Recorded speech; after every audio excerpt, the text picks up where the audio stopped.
Oke, bismillahirrahmanirrahim. Assalamualaikum warahmatullahi wabarakatuh. Selamat pagi sahabat-sahabat BSI sekalian. Tentunya semoga dalam keadaan berbahagia walaupun mendung ya. Nah, sebelum itu, karena ini masih nuansa mendung, biar agak membara gitu ya. Pertama-tama kita harus senyum dulu. Ya, jadi jangan lupa untuk tersenyum, sahabat-sahabat BSI. Yang satu, yang tiga, kita sama-sama memilih ya. Ya, jadi kita tetap tersenyum sih. Kalau ada yang belum tersenyum, mungkin bisa lah chat di kolom komentar ya. Karena memang pagi ini agak mendung dan masih gerimis juga, kecenderungannya pengen tidur.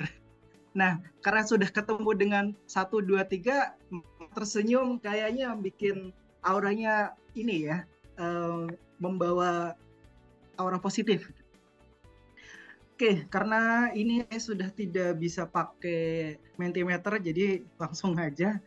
Karena Mentimeternya sudah terbatas, kita akan langsung bahas tentang sesuatu yang sudah erat banget dengan dunia kita, apalagi kita seorang IT. Iya, sedikit tentang offensive security di Badan Sistem Informasi ya. Ini nanti mungkin akan sedikit diskusi juga terkait bagaimana penerapan keamanan yang sudah dilakukan oleh BSI gitu. Nah, jadi OpenSafe Security ini sebetulnya berfokus kemana nih? Jadi kalau terkait dengan ofensif ya, biasa ya kalau kita bandingkan dengan karakter orang yang suka ofensif kan biasanya suka menyerang gitu kan ya. Ada yang defensif gitu. Jadi ketika ngobrol dia lebih banyak nanti dulu nih gitu. Kan defensif. Nah, kalau ofensif tuh banyak kan nyerocos mulu ya. Kita bisa ngelihat ya perbandingan orang mungkin ya yang suka nyerocos dan suka bertahan.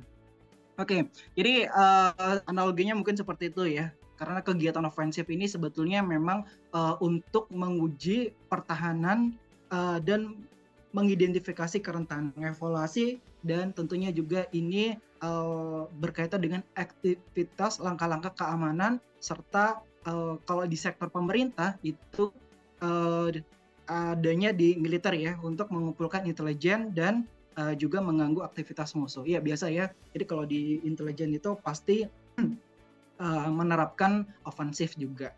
Jadi bagaimana kita mendapatkan informasi dari lawan, dari negara-negara sebelah, itu juga pasti dari militer melakukan kegiatan ofensif ini.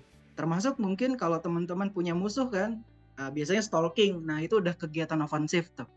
Jadi, kalau dalam cyber security itu bisa disebut OSINT. Nah, jadi kegiatan OSINT juga biasanya gitu ngepo-ngepoin gitu kan ya. Nah, teman-teman udah sering ngepoin orang lain, itu berarti sudah melakukan kegiatan ofensif.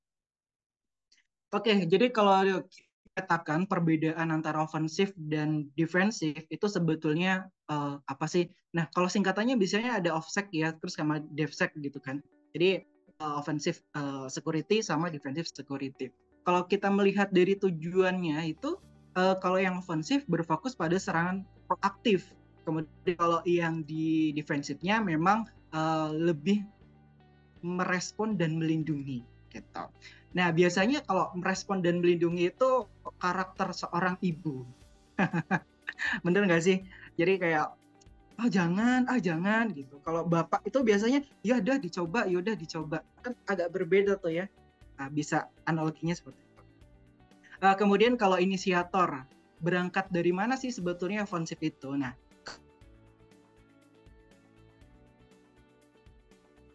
keinginan untuk menguji keamanan sistem yang dimiliki sendiri atau memang menguji sistem lain gitu milik orang lain. Kemudian untuk defensif ini memang biasanya adalah sebuah respon terhadap ancaman. Jadi kalau melihat ini ada ancaman nih, kayaknya kita bakalan kena nih. Terus hardeningnya gimana gitu. Bertahannya gimana. Nah, itu adalah kegiatan defensif. Kemudian tool. Kalau ngomongin tools yang digunakan memang sangat berbeda ya antara ofensif dan defensif. Nah, kalau toolnya ofensif itu memang berkaitan dengan malware dan exploit framework. Jadi banyak juga ya namanya framework untuk eksploitasi. Dan bagaimana nih defensifnya? Ya, kalau defensif memang tidak menggunakan itu. Nah, kalau defensif itu kebanyakan alat-alat untuk pertahanan ya, kayak CM, firewall dan sebagainya. Memang dia anti malware-nya lah kalau bisa dibilang gitu ya. Jadi anti kekerasan kalau si defensif, kalau tool yang digunakan. Jadi untuk meredam kekerasan itu.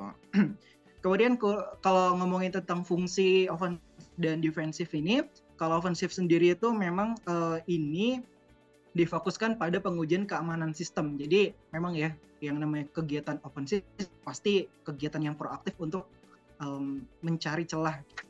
Kemudian fungsi dari defensifnya sendiri memang tadi ya hampir sama tujuannya itu ya. Jadi fungsinya memang melindungi seluruh aset dan infrastruktur organisasi. Ya seperti itu perbedaan terkait dengan ofensif. Nanti sahabat-sahabat basic kalau penasaran lebih lanjut nanti bisa aja nih ikuti link yang ada di bawah. Oke. Kita lanjut ya. Jadi sebetulnya pilih yang mana sih, defensif atau ofensif kalau penerapan dalam organisasi? Sebetulnya kalau teman-teman nih boleh jawab ya, mungkin saya dibantu jawab, kira-kira mau pilih yang mana nih? Sebagai praktisi IT yang cukup lama di BSI atau yang baru, bisa ya dibantu komentarnya, kira-kira kalau penerapan di BSI pilih defensif apa ofensif? Boleh ya, coba saya tunggu sekitar 30 detik. Tet. Oke. Sepertinya adakah yang mau bantu saya? Ya, kita tunggu. Ada dua-duanya. Oke, baru satu nih. Kayaknya bisa ngasih polling ya. Kalau ngasih polling gimana nih? Polling. Sulit ya. Telat. Tolong dibantu Mas. Sebelah mana nih? Anda nggak ngomong dari kemarin. Sebelah mana nih? Polling. Ya, biar klik aja, perlu ngetik ya. Ya, dikasih lah 2 menit lah ya. Tergantung situasi. Ayo kita coba kasih polling Mas Agus. 3 polling ya. 1 defensif, 2 ofensif, terus yang 3 dua-duanya. Lupa sebelah mana. Sebelah mana tuh polling? Ada yang bisa bantu? Polling. Saya juga lupa. Oke, kita skip aja deh anak baru selesai nanti. Ternyata di Zoom juga kurang paham. Oke, ini ada yang coba saya spill dulu ya. Ini ada meeting summary with AI. Jadi kalau Zul ini bilangnya ofensif 70, defensifnya 30. Ofensif dulu baru defensif. Terus ada juga tergantung situasi, defensif dua-duanya. Oke, terima kasih yang sudah jawab. Ya, jadi gimana nih sebetulnya kesimpulannya? Oke, ternyata kok nggak mau next. Nah, jadi ternyata memang butuh keseimbangan seperti yin dan yang gitu kan ya. Yang bukan cuma yang doang tapi ada yin-nya gitu kan. Jadi memang keseimbangan itu diperlukan dalam pengamanan sebuah organisasi atau sebuah sistem. Oke. Jadi memang tidak ada yang benar, tidak ada yang salah ya jawaban defensif atau offensif diperlukan, karena memang bagaimana kita kelemahan dari diri kita sendiri kalau tidak ada yang ngetes gitu kan, kalau nggak ada yang mengevaluasi seperti itu. Jadi memang perlunya ofensif dan defensif itu sangat ini ya menunjang tingkat keamanan yang ada di dalam organisasi atau sebuah sistem. Jadi intinya butuh keseimbangan. Kemudian terkait dengan ofensif, jadi ada beberapa tipe ofensif dalam cyber security. Yang pertama tadi ya ada red, blue, purple teaming. Jadi ada namanya tim merah, tim biru, dan tim ungu. Ini memiliki perbedaan-perbedaan. Jadi biasanya tupoksinya beda. Atau kalau di sini disebutnya apa? nggak masuk sih ya, PA sama aja ya. Jadi tugasnya aja sih. Kemudian social engineer, kemudian vulnerability scanning, penetration testing ya. Jadi biasanya 4 ini sih. Walaupun masih banyak lagi ya kegiatan-kegiatan yang terkait dengan konsep, tapi dirangkum dalam 4 ini. Kemudian kalau ngomongin tentang tadi ya si merah, kemudian si biru dan si ungu.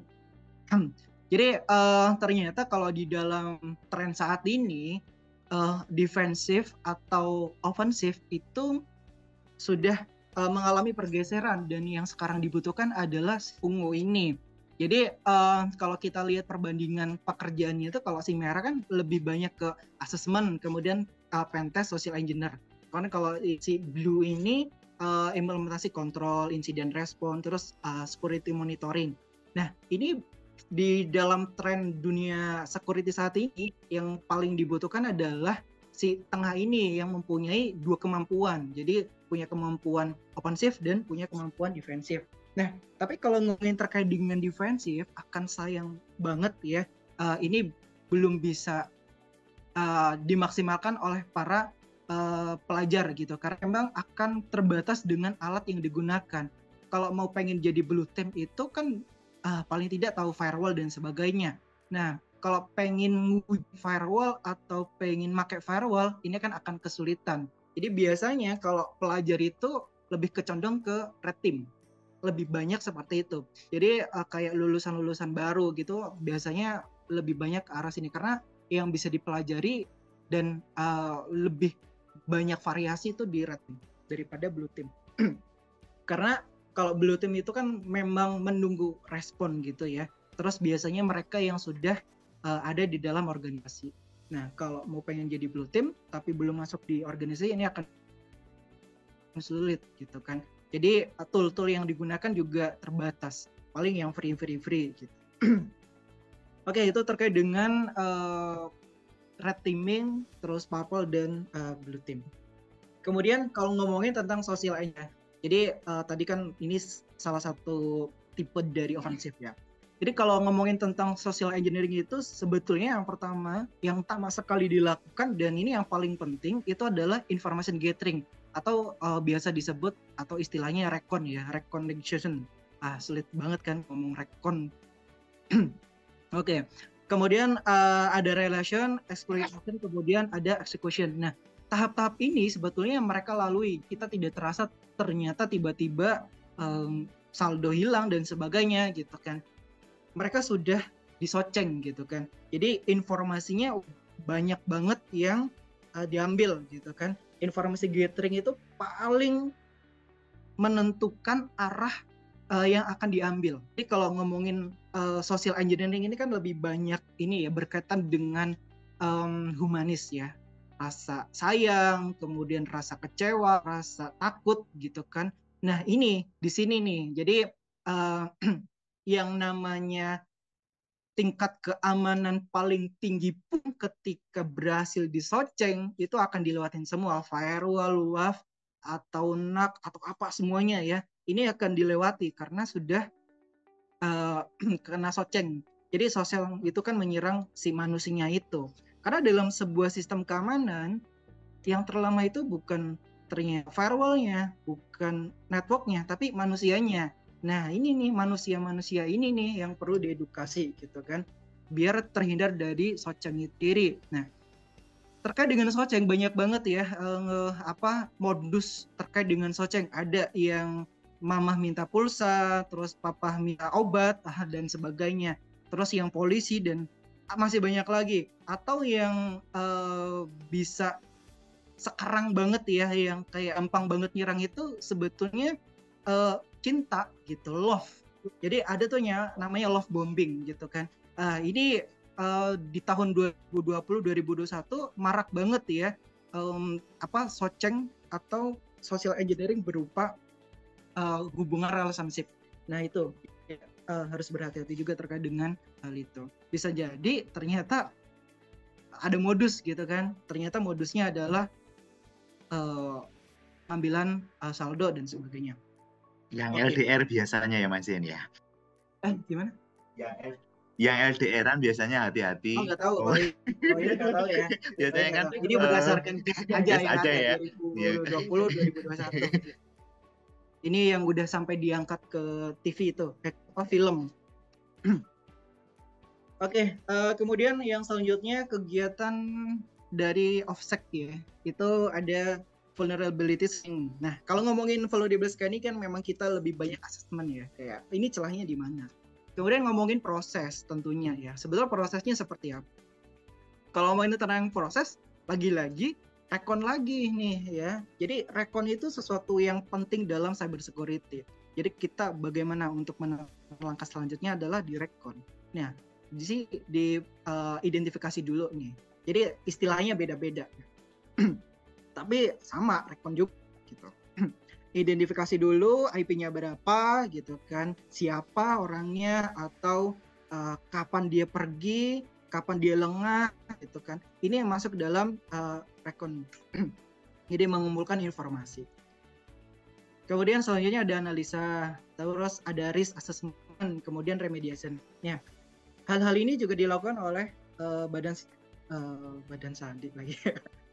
Oke, Badan Sistem Informasi UI ya. Jadi ini memang dilakukan juga. Bagaimana kita juga mengidentifikasi ya, menganalisa dan sebetulnya apa yang perlu dilakukan. Kemudian yang selanjutnya adalah pentest atau penetration testing. Jadi kalau ngomongin goal utamanya adalah memang ini untuk mengurangi resiko.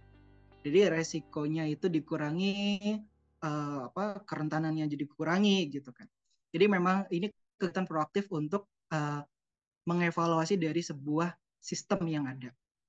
Jadi kalau ngomongin tentang pen test itu semuanya bisa dites, dari manusianya dites, tadi ada Soceng, kemudian networknya, webnya, infranya gitu. Jadi kalau ngomongin tes itu lebih lengkap daripada VA. Jadi ada tuh namanya VA, kemudian VAPT, ada VA dan VAPT. Nih ya, lagi-lagi recon lagi ketemunya kan ya. Jadi ini adalah sebuah proses dari CompTIA.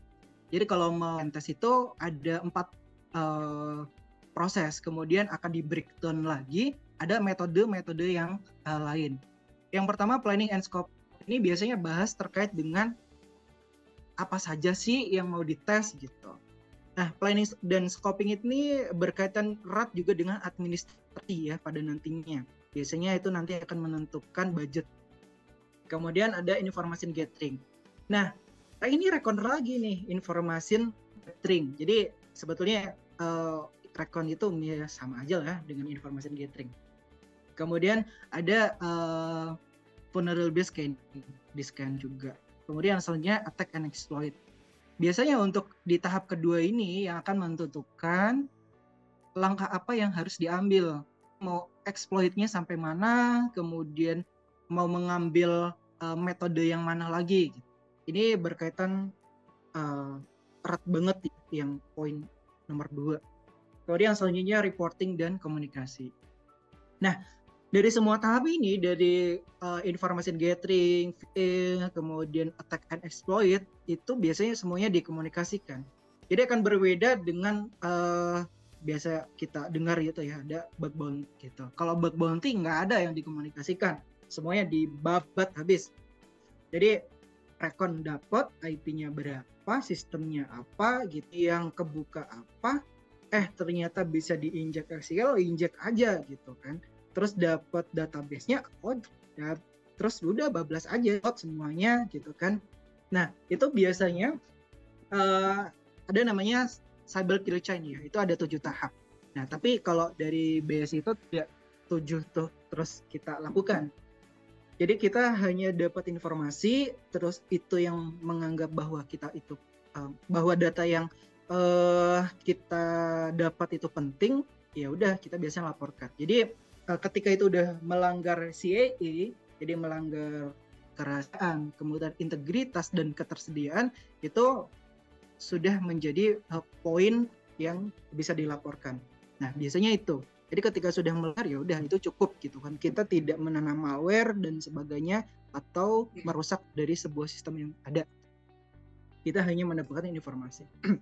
Nah, tapi akan berbeda dengan pentest. Kalau pentest itu biasanya ketika ditemukan, oh ini bisa diinjek gitu kan, oh ini bisa masuk gitu. Aku udah masuk ke privilege-nya root, katakan gitu. Biasanya kalau udah sampai root udah ngerusak kernel sih. Jadi kalau udah masuk, biasanya nanti dikomunikasikan ke customer.